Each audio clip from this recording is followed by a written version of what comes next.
বিয়ের দাবিতে ফারজানা আক্তার নামের এক এইচএসসি পরীক্ষার্থী প্রেমিকা বাইজিতের বাড়িতে অনশন। বিয়ে না করলে আত্মহত্যার হুমকি। আমাদের প্রতিনিধি মাসুম বিল্লাহ ঝালকাঠি জেলা কাঠালিয়ার জোরখালি থেকে পাঠানো ভিডিও তথ্যচিত্রে থাকছে বিস্তারিত। এখনো আমার সাথে রিলেশন রাখবে না, আমারে কথা বলবে না, বিয়ে করবে না। এখন কি আমার করণীয় কি? আমার তো মরণ ছাড়া কোনো উপায় নাই। আপনার নাম কি? ও আমার সতীত্ব নষ্ট করছে, ও আমার বিয়ে করবে। আপনার নাম কি? আমার নাম ফারজানা। আপনার বাবার নাম কি? আব্বুর নাম ফারুক হলাদার। গ্রাম সোনাউটো। সোনাউটো। আপনি কার সাথে রিলেশন? আজকে এখানে কেন আসছেন? আসছি বাইজিতের সাথে আমার রিলেশন, ওর বিয়ে করতে। বাইজিতের আব্বার নাম কি? মানিক মোল্লা মেবি। আচ্ছা, তাহলে ওই আপনি এখানে আসছেন কোন সময়? কালকে দুপুরে। কি জন্য আসছেন? আসছি বিয়ের দাবিতে। আপনার সাথে তার সাথে কতদিনের সম্পর্ক ছিল? 2 বছরের।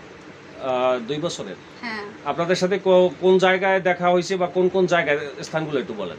কুয়াকাটা দেখা হয়েছে, তারপর যে বাইজিতের বড় মামা তার বাসায় দেখা হয়েছে। প্রয়োজনে কুয়াকাটার ভিডিও ফুটেজ আপনি নিতে পারেন, সিসিটিভি ফুটেজ। আর হচ্ছে এরকম নানা, আর ওর বাসায় আমার দেখা হয়েছে। ও ঢাকার বাসায় নিয়েছিল। কতদিন ছিলেন সেখানে? সেখানে একদিন ছিলাম। ধরেন আমি 2টায় গেছি, 5টায় বের হয়েছি। ওর সাথে একত্রে কতদিন ছিলেন? ওর সাথে একত্রে তা অনেকবার থাকছি, 5-6 বার। আপনি ওর সাথে একত্রে থাকছেন কি জন্য? মানে কোন লোভে আপনাকে? ও আমারে বলছে বিয়ে করবে কুয়াকাটা যাওয়ার আগে। আমি বলছি কোর্ট ম্যারেজ করো। ও বলছে যে কুয়াকাটা থেকে এসে কোর্ট ম্যারেজ করব, আমার আম্মুর কসম। তা আপনি প্রথমবার এই গেচিং খাওয়ার পরে, আপনি প্রতারিত হওয়ার পরে দ্বিতীয়বার তার সাথে বিবাহ না করে কেন আবার অন্য জায়গায় গেলেন? না, তার সাথে আমার ওই কুয়াকাটা যাওয়ার আগেই লাশ ছিল। তারপর আর তার সাথে আমার কোথাও দেখা হয় না। তাই শুরু থেকে আপনি বিবাহের চাপ দিছিলেন কি? হ্যাঁ, শুরু থেকে বিবাহের চাপ দিছি। তারপর কুয়াকাটা যাওয়ার আগেও আমি তারে বলছি।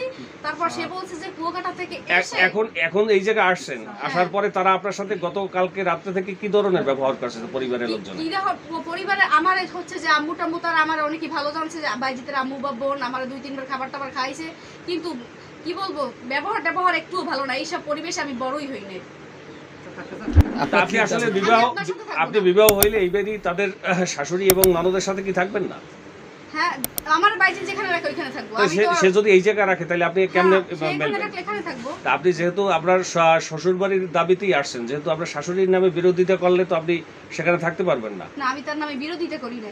আমি বলছি যে সে বা আপু বাইজিতের বোন তারা আসার পরে এখন আপনার সর্বশেষ দাবি কি?